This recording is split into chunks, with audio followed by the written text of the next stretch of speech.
The Buzzard Squadron, mutual assured destruction in the hands of egotistical leaders.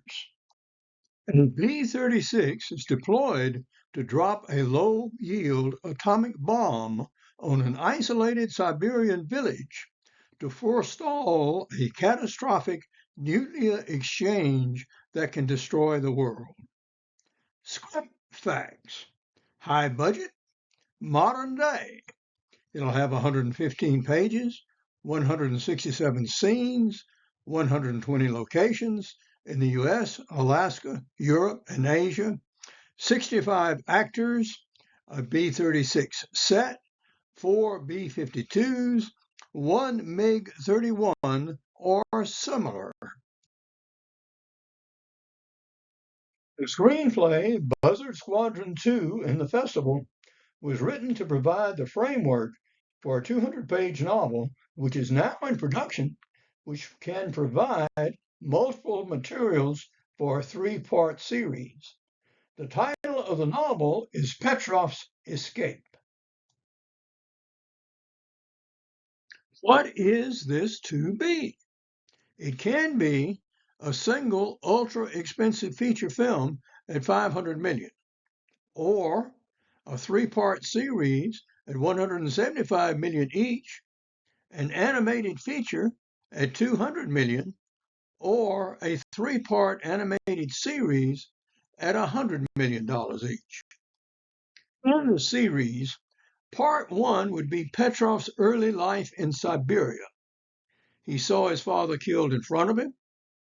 He killed a commissar and 2 troopers. He fled to the Siberian wilderness. He trapped through the winter.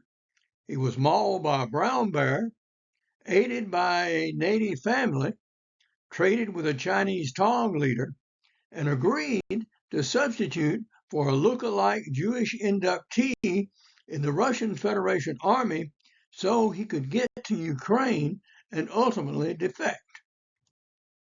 Part 2, Russian Army training. He went through induction, a train trip to a major training base. He was appointed whipper for the platoon. He became romantically attached to Rena. He bonds with other platoon members.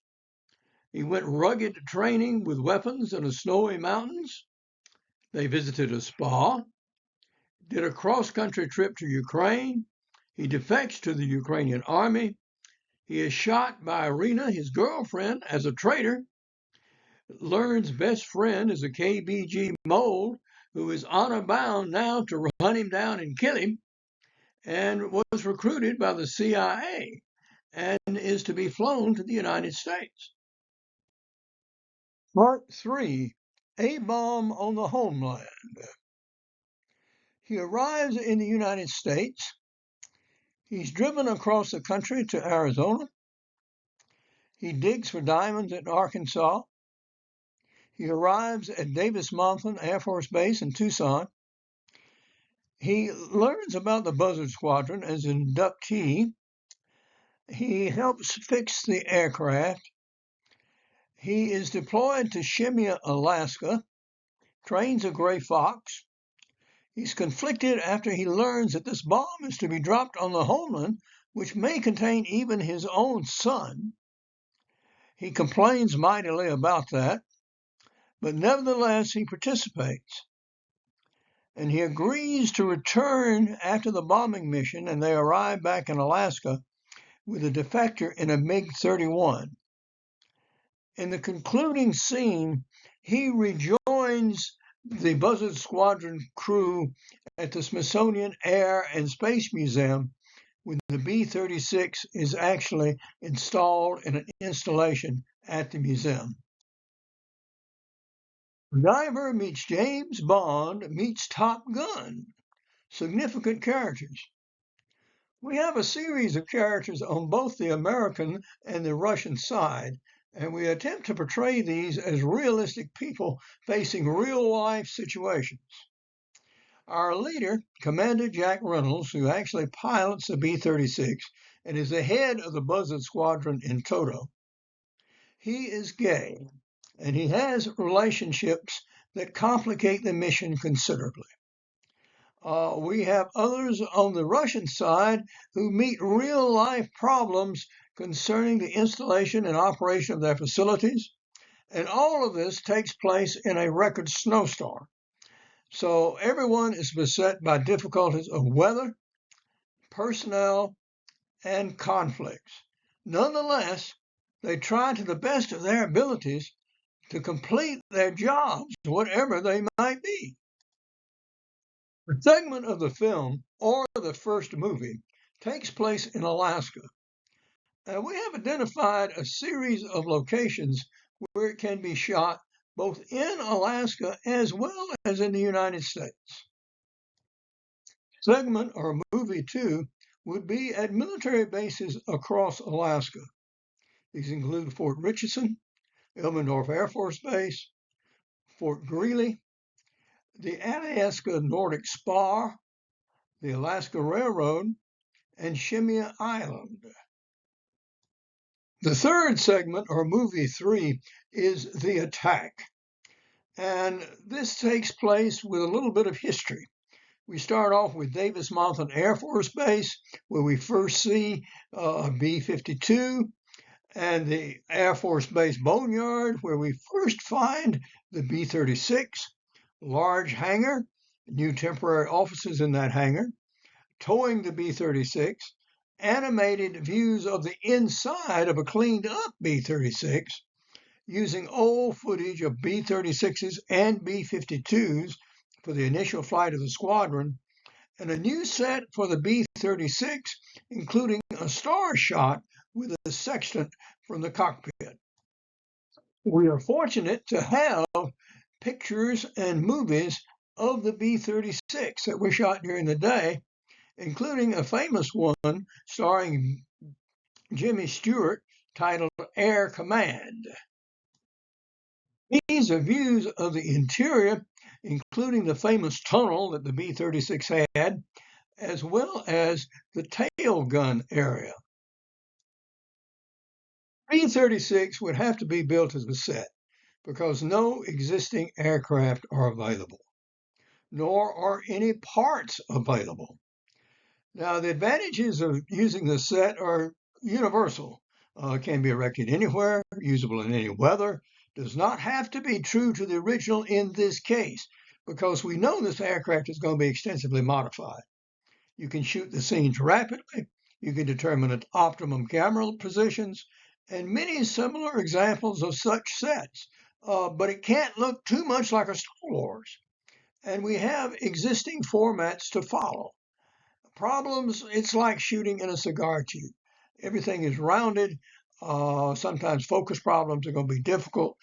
Need to change shots and angles.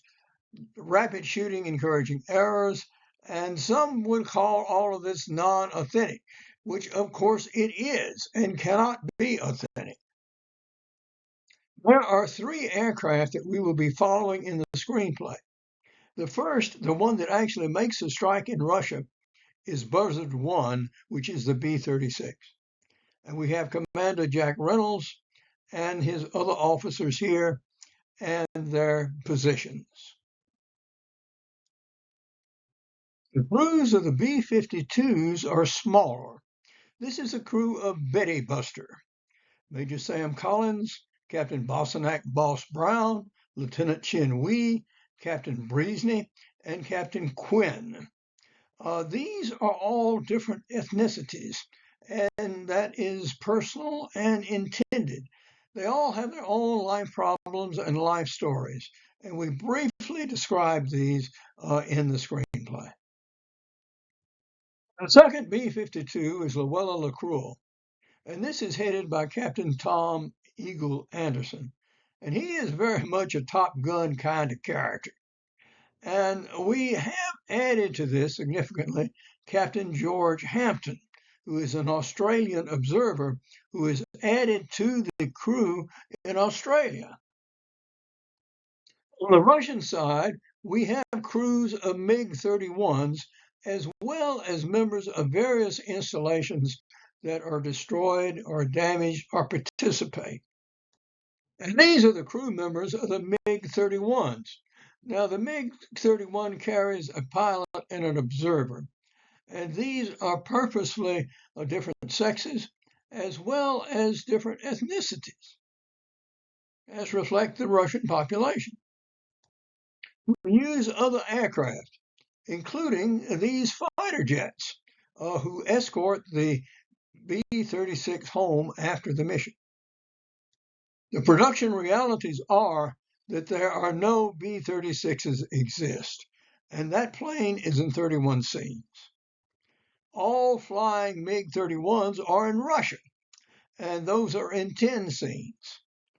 And you cannot film combat sequences which are in 16 scenes. The conclusion is to make 3 animated films at more or less $100 million each. Author wants. Now, what I as an author will provide as the novel in current draft or as published. A spec script for the Buzzard Squadron, which already is written. Remotely advise on production scripts. Let people much more capable than I and much more experienced than I actually produce these scripts. Advise on Alaska locations and appear at key film events and awards. And what I'm looking for here is a 7-month option on the novel itself and the screenplay rights and actually production of the movie. I'd, of course, love to see the movie produced, and I'd love to live long enough to actually see it on screen, and hopefully that can happen. I'd like to thank you all very much for your attention, and good luck and enjoy the rest of the festival.